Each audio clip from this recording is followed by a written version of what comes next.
My wood door cap is sun faded and worn out now. I'm going to show you how you can get this changed out.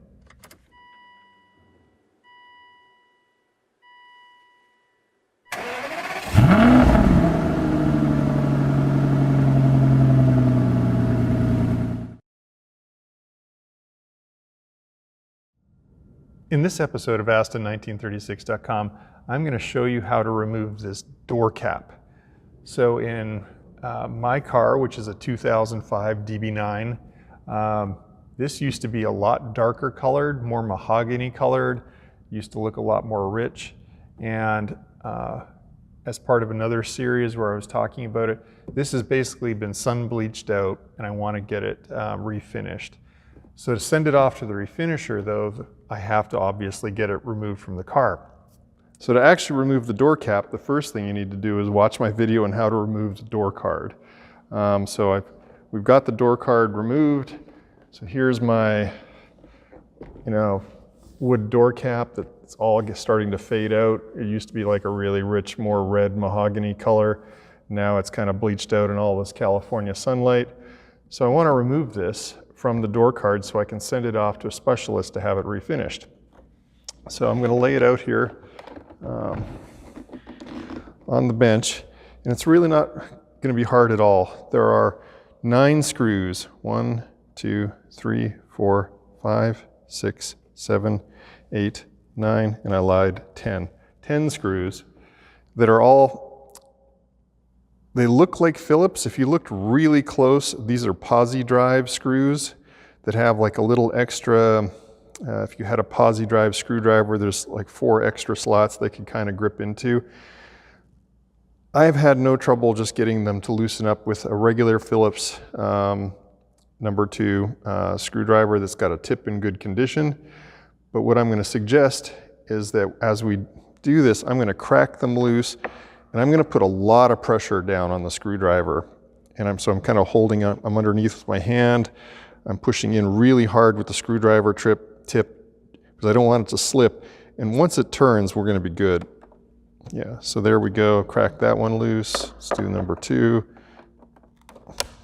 There we go. Number 3, 4. Now, there's 2 wider head button head type ones. They're these ones in the middle. So when you take all the screws out and you're going to have them all in your hand, you know when you put it back together, they go in these special spots.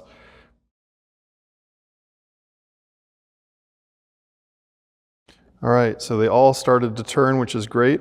We can. I'm going to go fast forward here and take them all out.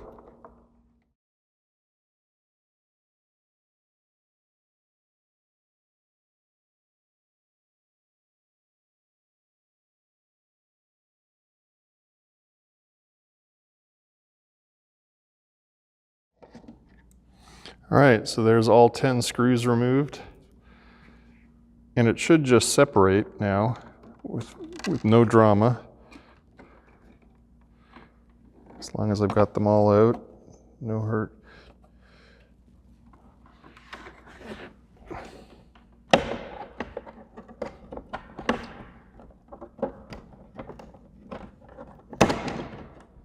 There we go. There was just a little bit of glue from the leather that had bled around and had stuck on here.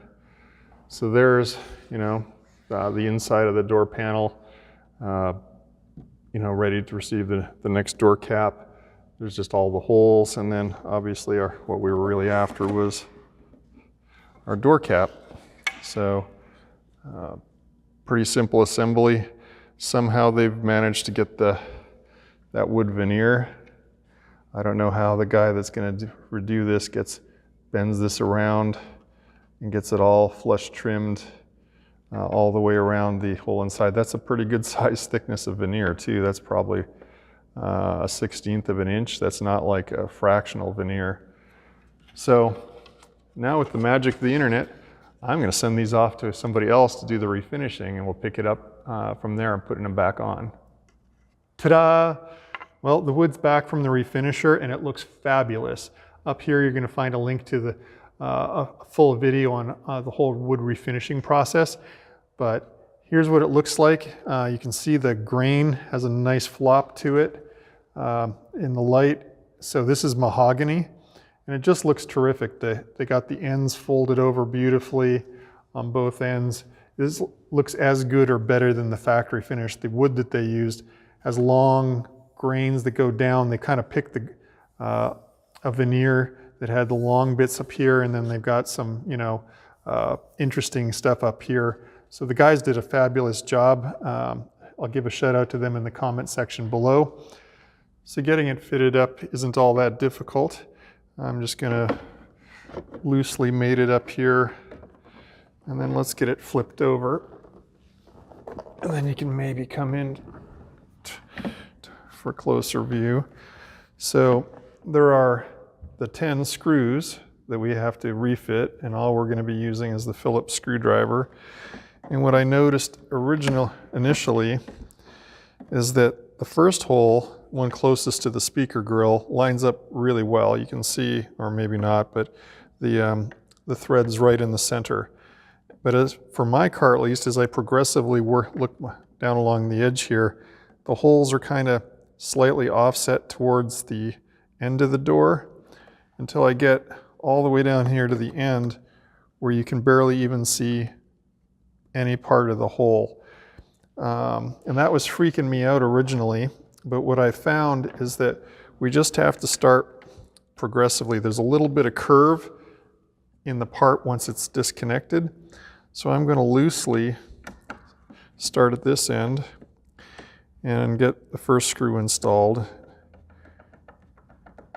So I'm not torquing it down, I'm just putting it in place kind of to hold things. And I'm going to get the first of the regular screws. If you remember, there's 10 screws. There's 2 that are different that go into these lower middle ones. Again, that's kind of loose. And then I'm going to get this third screw in. All right. I'm going to get it close to snug. And then what I'm going to do is I'm going to try and pull this cap. I want to kind of pull any slack there is in these holes and get the wood down as tight as I can to the speaker grill. So I'm kind of grabbing the back of the wood there and I'm pushing towards this direction. And I'm pinching with this hand. I just want to kind of clamp it in place until I can lock that one down.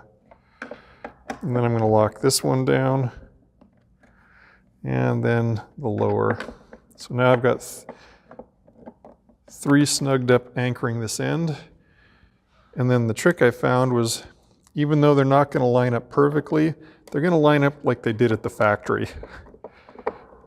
Now that's kind of going in on an angle, so I'm going to wait. I think I'm going to do the first of the broad-headed screws.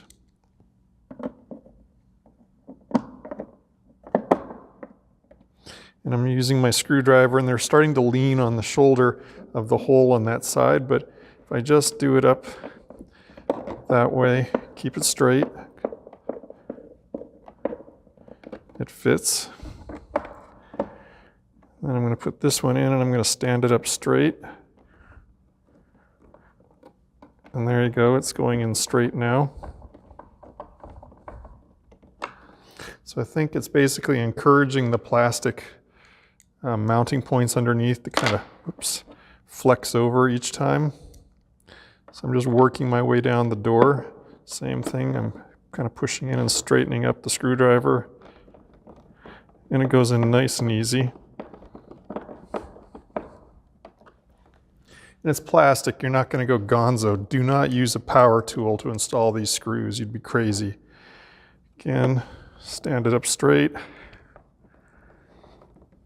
And if it's fighting you the whole way down, stop before you go any further. Figure out what's going on. Take it back out, take your time. That's what I did. So, you know, there's hardly any of the screw holes showing originally here. But again, put the screw in, tip the screw up, and it goes. Yours might fit a lot straighter or something, but you know, I suspect the early cars, they were still trying to get the fitment worked out.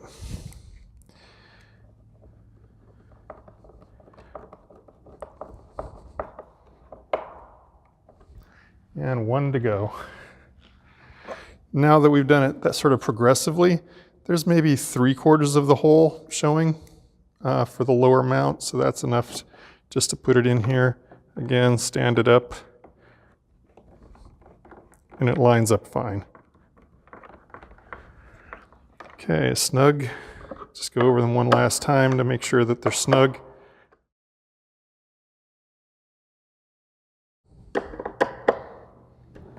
And there we have it. Time for the reveal. So, beautiful. Looks completely refreshed. It's a fantastic job by the woodworking company that did the work. And looks back at least good as new. So, I'd like to give a shout out to Ian Bond at Classical Dash in the UK. They're who did my work, even though I'm here in California. I've also had a number of people already comment and let me know that there's another company here in California, probably less than 100 miles from where I am, called Madeira Concepts in Goleta, California, that also does, they specifically list on their website that they do Aston Martin, Gaydon era car dash refinishes, just like Classical Dash does in the UK. So I'm guessing that if you're in the UK or Europe, you're going to want to contact Ian Bond and at Classical Dash, and let him know you need some work done. Or if you're here in the USA or Canada, it might be easier to reach out to Madeira Concepts and Goleta, and I'll have links to the companies down in the description field of the video. So that's it. I've got my door caps reinstalled and my door card ready to go back on the car. So that's certainly going to be the next video you're going to find up here, is how to reinstall the door card properly. As always, you'll find my companion blog down here, which will have links to those companies I mentioned. By the way, I don't get any money from any of them for mentioning their names. I just want to pass the good news along to you guys. As always, if you'd love to get videos like this, please go ahead and subscribe and you'll get automatically notified. And if you have any sort of comments for this video, please go ahead and leave those down below. What do you think it looks like? Should I have gone to a different type of finish, like piano black or walnut instead of sticking with the mahogany? Let me know in the comments down below. Thanks for watching.